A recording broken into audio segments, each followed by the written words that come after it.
In Philippine law, homicide is the unlawful killing of a person without the presence of aggravating circumstance that would qualify it as murder, parricide, or infanticide. Under the Article of 249, the revised penal code, it requires the element that a person was killed. The killing was without justifying circumstance.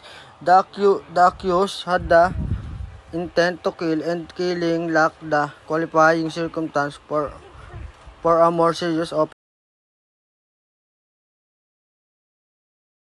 Homicide. In criminal law, homicide is the killing of one human being by another. It's a broad term, and not all homicide are criminal. Homicide are categories based on intent and circumstance into various types, such as a murder, intentional killing, often with premeditation, and manslaughter, intentional killing due to less culpability or negligence. Some homicides are considered lawful and non-lawful criminal law justifiable homicide, such as when a person acts in self-defense. Type of homicide. Murder. Generally defined the unlawful intentional killing of another person. In some jurisdictions, murder can be further divided into degrees, such as first-degree murder for premeditating killing and second-degree murder for intentional manslaughter. A homicide committed without the malice aforethought intent to kill, typically associated with murder. It can be voluntary manslaughter, killing in the heat of passion under the extreme of emotional disturbance, which may serve as partial defense to reduce a murder. Involuntary manslaughter, a death resulting from reckless behavior of gross negligence that shows as degree for human life even without to intent to kill. Justificable homicide, a killing that is lawful and excusable because it was necessary under certain circumstances. Common example include self-defense, killing another person to protect oneself from another imminent death of serious bodily.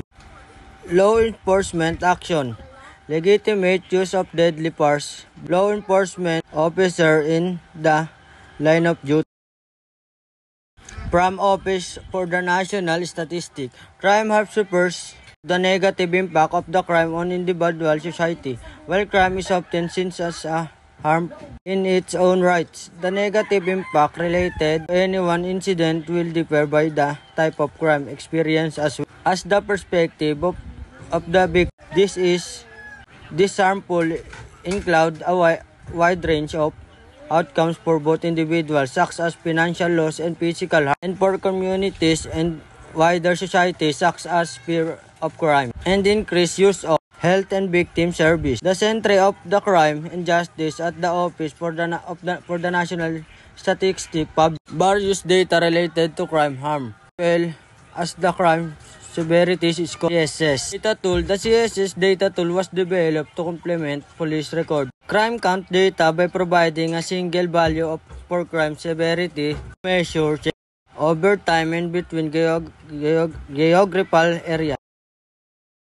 A prominent example of a homicide case in the Philippines is the Cheong murder case, which involved the kidnapping, rape, and murder of Sister Mary Joy and Jacqueline Cheong in 1997, leading to the conviction and imprisonment of Francisco Juan Laranga and other. Other examples include cases like a People T, where a child was stabbed to death, and various Supreme Court cases involving the prosecution of individuals of murder. Obtained details in their official report found on the Supreme Court library.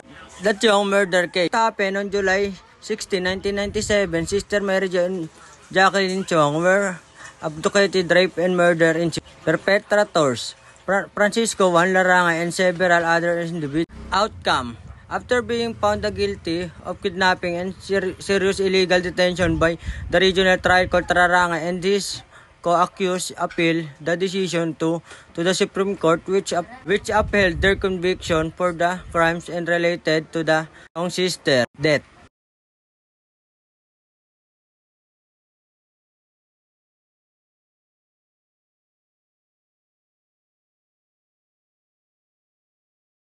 Figure 1. Trends in police record, crime offense rate and crime severity score for England and Wales. Ending March 3 to year ending March 20. My source to this information is from Office for the National Statistics and United Nations Office on Drugs and